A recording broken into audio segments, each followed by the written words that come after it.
The Middle East is reaching a boiling point right now. Iran has launched ballistic missiles toward Israel.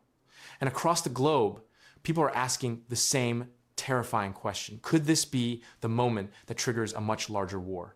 Stay with me, because what you're about to hear may be one of the most critical geopolitical developments of our time. Welcome back to the channel, where we simplify complex global military situations so you actually understand what's happening. If you're new here, make sure to subscribe and turn on notifications, because stories like this unfold fast, and we cover them first. Also, hit the like button to help this reach more people who need clear, factual analysis. Let's break this down. For months, tensions between the United States, Israel, and Iran have been quietly escalating, like pressure building inside a sealed container, when President of the United States, Donald Trump, issued a firm ultimatum to Iran demanding an end to its nuclear ambitions and its support for proxy groups. Most experts assumed Iran would stall or negotiate as it has done in the past. But instead, something very different happened. Iran responded by launching ballistic missiles directly from its own territory toward Israel. Not through proxies, not through indirect channels. This was a direct strike. The moment those missiles were fired, military systems around the world shifted into high alert. This was not symbolic. It was not a warning. It was a major escalation. To understand why this moment is so significant, we need to look back in April 2024. Iran carried out a large-scale drone and missile attack against Israel. The first of its kind, that attack was largely intercepted thanks to Israel defense systems and support from the United States. Jordan and Saudi Arabia, afterward, the world breathed a sigh of relief, assuming it was a one-off event. But this time, the situation is very different and much more dangerous. Trump's ultimatum was clear. The United States would not accept Iran moving closer to nuclear weapons capability, and it would not tolerate continued support for groups like Hezbollah and the Houthis. This was a red line, and Iran chose to cross it. So why would Iran take such a risky step? To answer that, you need to understand the mindset of its leadership. The Iranian regime is not suicidal, but it also refuses to show weakness internally.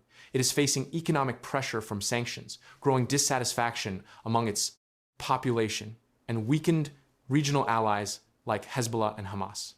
From Iran's perspective, backing down could lead to internal collapse. So instead it chose escalation, believing that standing firm, even at high risk, is the only way to survive. This is exactly the kind of dynamic that leads to unintended wars. When both sides believe they cannot afford to step back, conflict can spiral beyond control. Now let us look at the military reality. Iran ballistic missiles can reach all of Israel and beyond. Reports suggest the use of Shahab and Fatah series missiles, some with hypersonic capabilities, making them extremely difficult to intercept systems like Israel Arrow 3 and USTH AAD. Batteries are designed for these threats, but no defense system guarantees 100% success. Israel Iron Dome, while effective, is built for short-range threats, not long-range ballistic missiles. And this time, the damage was real. There have been casualties, infrastructure has been hit. Israel immediately shifted into emergency mode. Its defense forces moved to maximum readiness. Fighter jets were deployed. Naval assets were repositioned. The country effectively entered a wartime stance within hours.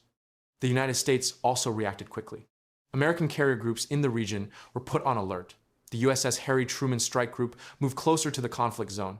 U.S. destroyers equipped with SM-3 interceptors actively helped defend Israel, shooting down incoming missiles.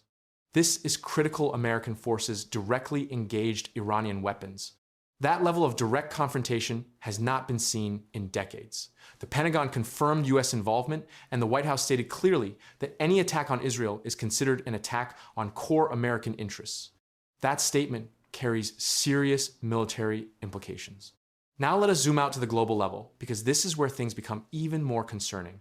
Russia and China have both issued warnings against U.S. retaliation. Russia, which has strengthened ties with Iran during the Ukraine conflict, called for restraint, but notably directed that message at Washington and Tel Aviv, not Tehran. China has also urged dialogue while quietly increasing naval activity in the Gulf of Oman. This creates a dangerous chain reaction scenario. The U.S. supports Israel, Russia leans toward Iran, China is watching closely and positioning itself strategically.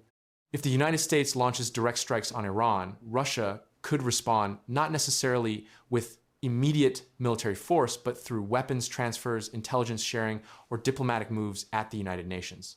Each step increases the risk of escalation. And then there's the nuclear factor. Recent intelligence suggests Iran is closer than ever to developing a nuclear weapon. Some estimates indicate a breakout time of less than 2 months. This changes everything. The concern is no longer just missiles, it is missiles potentially carrying nuclear warheads. If Israel decides that Iran nuclear facilities must be destroyed, it would require a massive military operation. These facilities are heavily fortified, some buried deep underground. A strike would involve sustained air campaigns, penetration of Iranian airspace, and a high risk of retaliation. And that retaliation would not be limited to Israel. US bases across the region in Qatar, Bahrain, the UAE, Kuwait, and Iraq are all within range of Iranian missiles. Tens of thousands of American personnel could be at risk.